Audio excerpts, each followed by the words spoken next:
Bonjour à toutes et à tous. Et permettez-moi tout d'abord de vous souhaiter une merveilleuse année 2021, en espérant qu'elle soit meilleure que la précédente, c'est ce qu'on peut se souhaiter.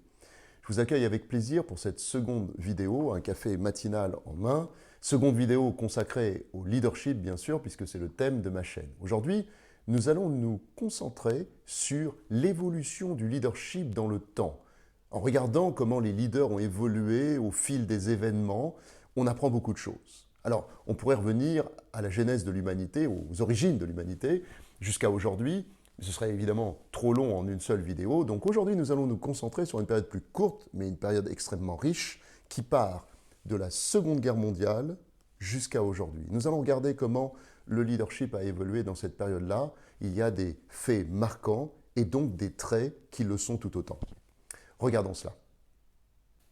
Voilà, alors on commence par tracer l'échelle du temps qui va nous permettre de positionner finalement 5 périodes bien distinctes, 5 périodes et 5 dates clés, on va dire. Alors la première, c'est 1945, la deuxième, c'est 1975, puis 1995, 2010 et 2020. On reviendra sur l'ensemble de ces dates. Ça va nous permettre de positionner 5 périodes différentes qui correspondent à plein d'événements, mais aussi à une forme de leadership qui va évoluer dans le temps. Alors on commence, pour la première période, c'est l'avant-guerre. Cette période d'avant-guerre est une période où ce qui domine le monde, et les leaders vont s'appuyer là-dessus, c'est la pensée. La pensée et de façon générale les idées. C'est ce qu'on appelle les fameuses idées lumineuses qui éclairent la route de tout le monde. Les leaders sont, à cette époque, avant la Seconde Guerre mondiale, sont principalement des intellectuels. C'est le cas dans pratiquement tous les pays du monde, sur les 3 continents, mais en particulier en Europe occidentale et en France. Les familles françaises, en particulier, pour leurs enfants, aspirent à ce qu'ils fassent des études de littérature, de lettres, et la sélection se fait sur la philo et les lettres de façon générale. Et en fait, ce qui se passe, c'est que dans ce concert-là, notre pays, Cocorico, tire un bénéfice réel. Pourquoi? Parce que tout simplement, en France, à cette époque-là, nous avons nos intellectuels, nos écrivains, nos penseurs, nos philosophes, et toutes leurs idées, finalement, inspirent le monde, inspirent les autres. Changement de décor sur la période suivante, qui est la deuxième période dont on va parler maintenant, c'est les 30 Glorieuses. Les fameuses 30 Glorieuses, on a tous entendu cette dénomination. Alors pourquoi? Parce que c'est l'après-guerre, et évidemment le mot qui peut résumer cette période, c'est la reconstruction. Évidemment, l'économie est complètement à terre, l'industrie est totalement détruite, il faut tout reconstruire, et à ce moment-là, les leaders vont changer de nature. Les leaders deviennent essentiellement des ingénieurs. Ce qui est logique par rapport à ce qu'on vient de dire, puisqu'il faut reconstruire l'économie, les profils vont devenir progressivement des ingénieurs. Alors les critères changent. De la philo-lettres, on passe très rapidement à des critères de sélection qui tournent autour des mathématiques et de façon plus générale de la science, et on entre dans l'ère de la rationalité. Alors ce n'est pas étonnant puisque finalement cette rationalité, elle est importante parce que comme on est dans une phase où il faut tout reconstruire, où il faut de la méthode, être structuré, forcément ceci découle de cet objectif. Et dans ce concert-là, la France va garder un certain leadership parce qu'on a une forme de légitimité. Et cette légitimité, on la tire en grande partie de nos grandes écoles et de la qualité de nos écoles, en particulier d'ingénieurs, qui sont référencées et vues comme les meilleures au monde. Donc on garde une forme de leadership. Alors évidemment, cette période, ces 30 glorieuses, se termine par un événement un petit peu douloureux. C'est 1973, avec le premier choc pétrolier. où là, effectivement, ça va un peu changer la donne, l'économie va s'essouffler. On parle des 30 glorieuses parce que c'était le plein emploi, c'était la croissance économique, et puis là, boum, un coup d'arrêt, 1973, 2 années plus tard, on termine cette période des 30 glorieuses, on la termine un petit peu plus difficilement en tout cas que les années précédentes. On rentre dans une nouvelle période. Et cette nouvelle période qui va nous conduire en 1995, donc on rentre sur une période de 20 ans. Et cette période va permettre de voir, il faut un relais finalement. Alors on avait la reconstruction qui a guidé le monde et qui a permis la reconstruction économique et financière en particulier. Eh bien, il faut un nouveau moteur. Et ce nouveau moteur, ça va être les marchés financiers. Les marchés financiers, dans leur vision très positive du terme, puisque les marchés financiers, par essence, fournissent à l'économie, aux entreprises, de quoi investir pour assurer la croissance, et en particulier dans l'innovation, la recherche et développement. Donc c'est un point important. Les marchés financiers vont prendre leur essor et vont devenir extrêmement importants, associés à un autre phénomène important, c'est le développement de l'informatique. Et effectivement, à ce moment-là, l'informatique commence à émerger. Et quand je dis informatique, il faut y ajouter tout de suite, en fait, les réseaux, parce que tout ça, ça va se développer assez rapidement. À l'époque, on parle d'une informatique de production, c'est-à-dire qu'on commence à automatiser les processus, des tâches simples qui peuvent être opérées par des machines. Eh bien, on préfère le faire ainsi. On automatise, on rend les choses un petit peu plus performantes, et ainsi, eh bien, les salariés peuvent se concentrer sur des tâches à plus forte valeur ajoutée. C'est le début d'une transformation. À ce moment-là, les leaders vont à nouveau évoluer. On était passé des intellectuels aux ingénieurs, eh bien, les leaders vont à nouveau évoluer et devenir progressivement des financiers. Alors, les financiers, ce n'est pas un changement brutal, hein, puisqu'en fait, les financiers sont souvent des ingénieurs qui ont fait un 3e cycle financier ou un MBA, mais c'est un peu toujours les mêmes types de profils faits de rationalité et de logique. Mais le focus va devenir un petit peu différent. On va se concentrer essentiellement sur la gestion et puis sur les coûts. Et quand on parle des coûts, par exemple, et qu'on parle d'informatique, si on revient à l'informatique, on se souvient que l'informatique, dans cette période-là, était vue comme un centre de coûts avant d'être vue comme un outil de compétitivité et de transformation. À la fin de cette période, c'est-à-dire quand je dis à la fin, c'est vraiment à la fin, en 1995 très exactement, il y a un événement majeur, c'est ce qu'on a appelé la 3e révolution industrielle. Et cette 3e révolution industrielle peut être illustrée par un mot, Internet. Internet surgit en 1995 à la fin de cette période et évidemment Internet va changer beaucoup de choses. À l'époque, c'est un Internet qui permet essentiellement, on va l'appeler un Internet de présentation. On ne fait pas encore du business, on ne parle pas encore de e-business, mais on a un Internet qui permet d'aller chercher de l'information, d'accéder à des données et de pouvoir se présenter. Ça va évidemment être un tournant extrêmement important. Ainsi, nous rentrons dans la phase suivante qui va durer une quinzaine d'années. Une période qui va être très riche en événements. Tout d'abord, première vague de start-up. Alors cette première vague de start-up va être tout à fait importante parce que ça va complètement, on parlait des bricks and mortars, les entreprises classiques et les entreprises nouvelles venant bousculer les anciennes, les forçant à se remettre en question sous peine de disparition. En fait, quelque part, ça nous rappelle ce qu'on a vécu depuis ces 10 dernières années. Mais très rapidement, quelques années plus tard, entre 1995 et le début de 2000, eh bien, on assiste à l'explosion de la bulle Internet. Alors pourquoi ? Pourquoi cette explosion alors que tout était parti sur les chapeaux de roue, tout était prometteur, et là c'est l'explosion. Pourquoi ? Parce que en fait, les marchés, les fonds d'investissement ont beaucoup investi dans les startups basées sur des promesses technologiques. C'est-à-dire qu'on se disait, on peut changer le business model de secteur d'activité, mais la technologie doit prendre le relais et offrir des plateformes.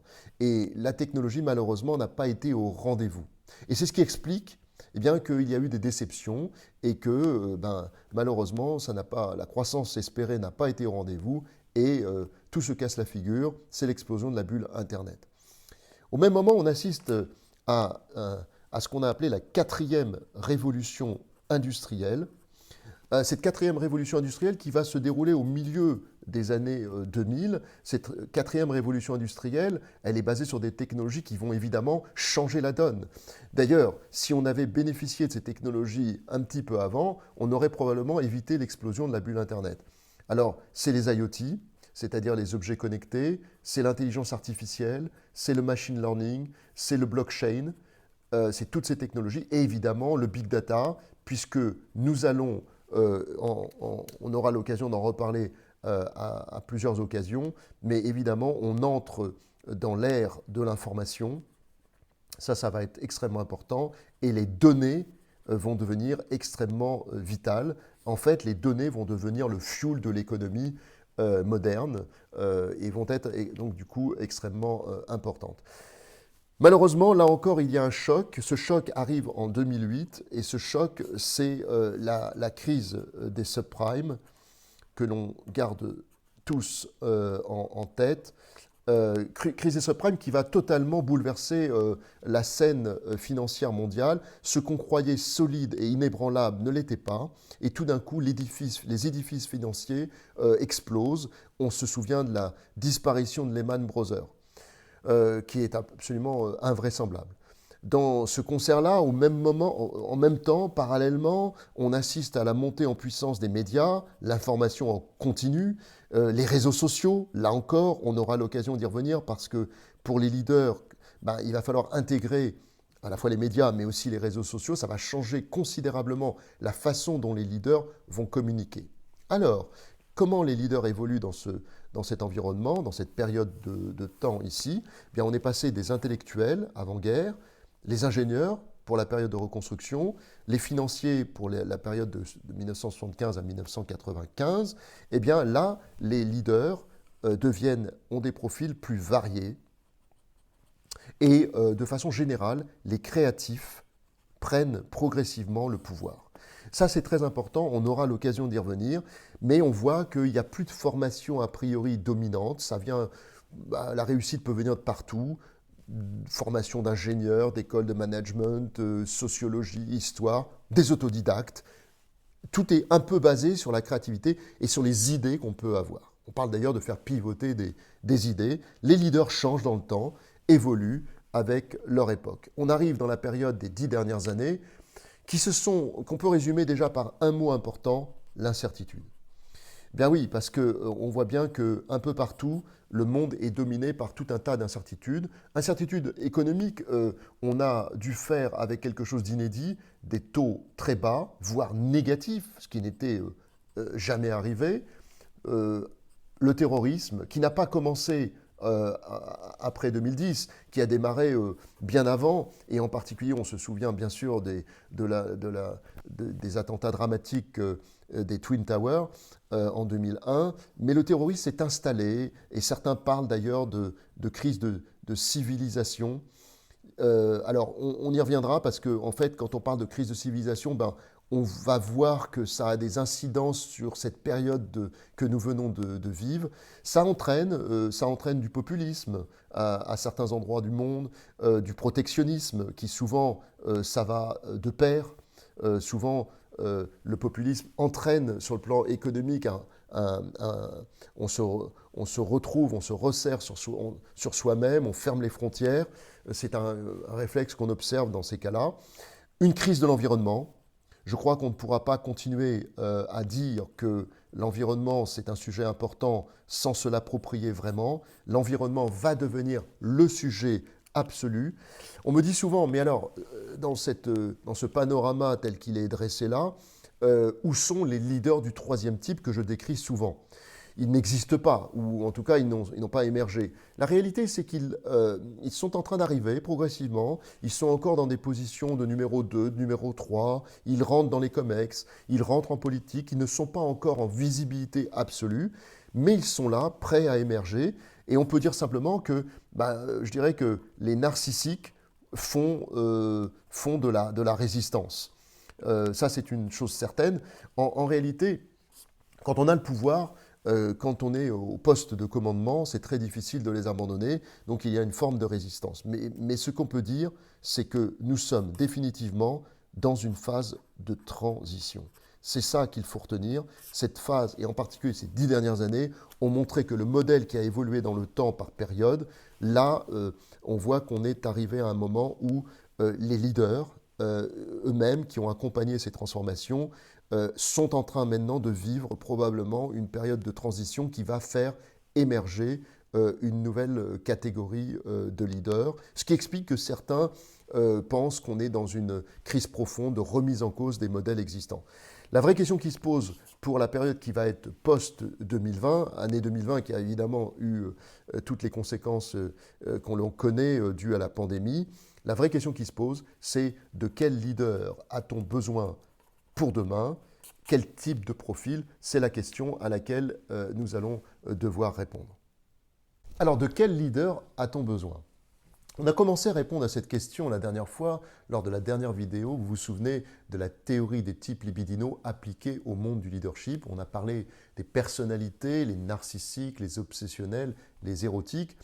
On s'était dit d'ailleurs que le monde était dominé depuis la nuit des temps par les narcissiques dominants, justement, et que ces profils allaient évoluer dans le temps vers quelque chose qui pourrait être beaucoup plus érotico-narcissique. Pourquoi? Parce que tout simplement, le leader de demain, on l'imagine plus tourné sur les autres, on l'imagine faisant passer le projet collectif avant les intérêts individuels, on l'imagine plus bienveillant, on l'imagine avec une très grande humilité, ce qui n'empêchera pas qu'il poursuivra ses objectifs et son but de performance et de résultat. C'est totalement, ça n'est pas contradictoire, c'est tout à fait complémentaire. Mais on imagine le leader avant tout tourné vers les autres.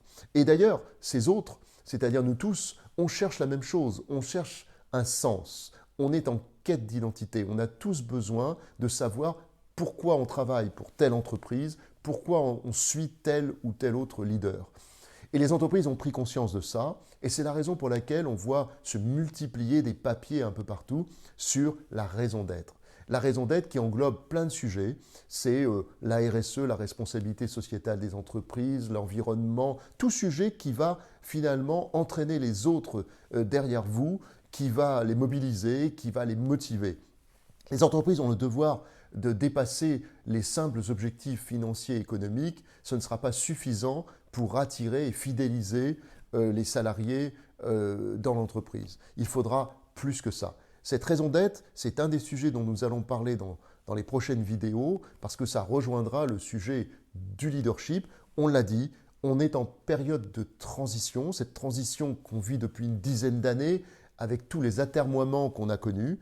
Ça va continuer probablement encore un petit peu, mais on voit déjà arriver, émerger cette génération de nouveaux leaders qui va probablement, je l'espère en tout cas, accompagner la période suivante et qui va nous permettre de franchir un nouveau cap. On aura l'occasion d'en reparler lors de la prochaine vidéo.